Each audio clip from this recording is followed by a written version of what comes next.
Si va delineando il quadro dei candidati alle prossime elezioni suppletive del 22 e 23 marzo. Ci sono 2 posti alla Camera dei Deputati da riempire tra Padova e Rovigo, dopo le dimissioni di Alberto Stefani e Massimo Bitonci, diventati rispettivamente presidente e assessore della Regione Veneto.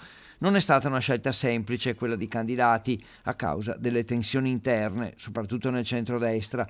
Nella Lega è stato difficile trovare l'accordo sui nomi, ora ufficiali ad un mese dalla votazione che coinciderà con il referendum sulla giustizia.